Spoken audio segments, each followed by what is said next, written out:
Because maybe you saying all these yeses to these many different things, being that yes man, when the time comes that you actually want to say yes and that you need to say yes, you have to say no because your plate's already so full. Hello, everybody, and welcome back to the Build Not Given show. I'm your host, Jake Strickland. I'm a Northeast Georgia realtor, and I've been doing this podcast since the beginning of this year, which is crazy to me. It could be 17 episodes, but right now it's only 16, and a little disappointed in that, but it is what it is. Not proud of it, man enough to say it. That's kind of awkward. It's only funny if you've seen the video, so I'm sorry about that. But today I'm going to talk about being capable. And honestly, this is kind of a selfish episode for me because I'm having to deal with this right now myself, and this is kind of me talking my way out of it. Not talking my way out of it, but just trying to help my mind see the truth about it. But I think people misunderstand when somebody's capable. Being capable is a blessing, but I do believe it's also a curse. People talk about not having enough opportunity, but nobody talks about what happens when you can realistically do too much. I think one of the dangerous things a person can have is the ability to do too much and the ability to handle a lot. Because if you've been through some hardship in your life, which I know a lot of people have, some people been through a lot worse. Some people have gotten off a little bit easier. But truth be told, everything matters. Everything's hard. Everything matters. Everything that happened to you. So maybe the thing that it hurts you a lot would be just a bump on the shoulder for another guy. But that's because they've handled a lot more. It doesn't mean that what you're going through is any less. What I'm saying is, when you know that you can hold on to a lot and you can carry a lot, you take on more, you push more, you carry more, you build more. And eventually, the ability that we have to survive that pressure is the exact thing that buries us. I think high functioning people rarely collapse all at once. I do believe that I try to stay not humble. I just don't like talking about myself. But truth be told, I am a very high functioning human being. I can handle a lot. I can take on a lot of stress and it not be much. I can keep a very calm nature when things are going to crap. I've pretty much always been able to. But what I have caught myself doing is just, taking on that one more responsibility, one more project, one more commitment, one more goal, one more expectation. And the thing is, I can handle that. I can I can handle that kind of pressure. And since I can handle that, and I know I can handle that, in the back of my mind, I have just continuously convinced myself that I have to because I should, and it's my duty. And I believe that that's the trap. I believe that capable people overcommit a good amount. We can figure it out.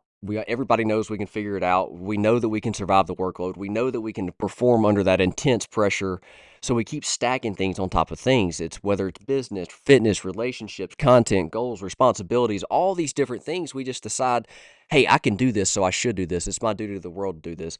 Because capability creates confidence, but unchecked confidence creates overload. And right now, truth be told, I was going through an overload. I had overloaded myself. I had put so many things on my plate that I had to step back and realize, wow, I'm not going to be good at any of these things. I'm going to be subpar and average at everything rather than being great at a few things.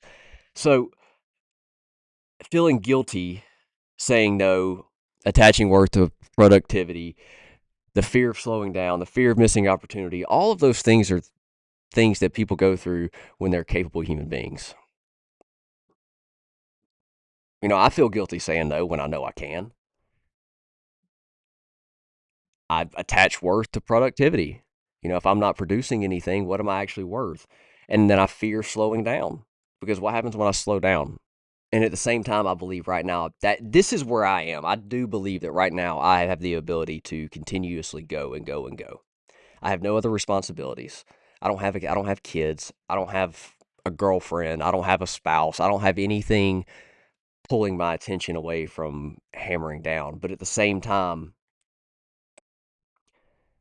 I do have to take a step back and relax every now and then.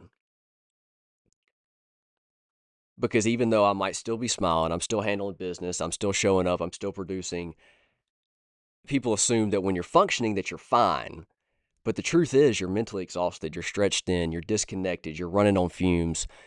All of these things are things that I personally deal with, and I know several people that deal with it as well. Not saying that it's a bad thing and that it's got you down in some sort of depression or in a negative mental state, but it does. It does take a toll on you. It's kind of like people, if you people with insomnia, just because they can't sleep doesn't mean their body doesn't need sleep.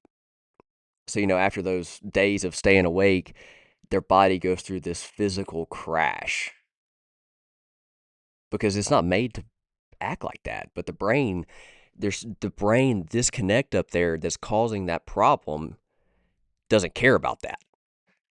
All it cares about is causing that problem. I don't believe most people are drowning because they're weak. I think they're drowning because they've been strong for too long. I think just because you can do something doesn't mean it deserves your energy. Some opportunities can cost too much mentally. Some goals conflict with bigger priorities. Some commitments quietly pull you away from the life that you want. And those last two things I just said are exactly what happened with me in the Ironman. I realized that goal did not align. The goal of completing an Ironman or becoming an Ironman did not really mesh well with my bigger priority.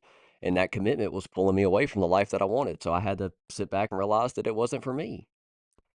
I believe that again, discipline and maturity is realizing your time, focus, energy, they're all finite resources. Every yes is a no to something else. And I think that's no, I don't think that. I know that is something everybody needs to realize. Because maybe you saying all these yeses to these many different things, being that yes man, when the time comes that you actually want to say yes and that you need to say yes, you have to say no because your plate's already so full.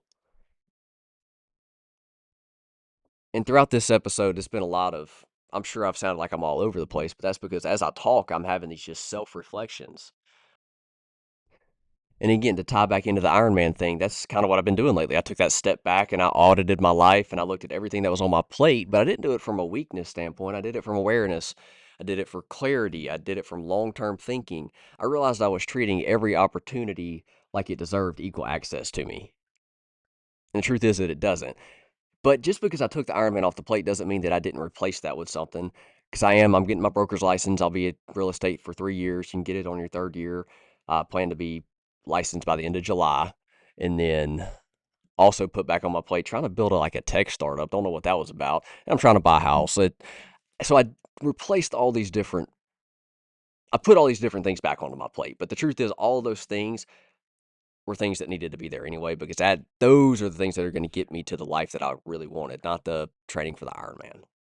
Being capable is a gift, but I believe that having the wisdom to know where to use it is the true gift. That's really where it makes that gift shine. Because if we aren't careful, the same drive that builds your life will eventually start to consume it. And one of the hardest lessons that ambitious people have to learn is that you don't have to carry everything just because you're capable of lifting it. I work in an office full of ambitious people, these driven people, and I see them take on these responsibilities outside of work. And it's something that I admire, and it's why I love working where I'm working. But at the same time, I take a step back and I look at it and I'm like, is this bringing you more problems or is this solving a problem that you have? And I think that all need to look at our life like that. Like, is this bringing us more problems or is this solving a problem that we have? Doing the podcast, getting the broker's license, trying to buy a house, all those different things that I'm doing. That's something that I thoroughly enjoy. That's what I want to be doing right now. That's what's getting me up out of the bed, giving me that motivation every day. So, yes, it may look like a lot, but the truth is, it feels like I'm doing less, which is helping me tremendously. So, y'all have a good rest of your week. Probably going to play golf a couple times.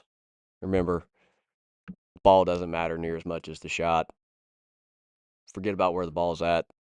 You just hit your swing. Ball go where it needs to go. Have a good week.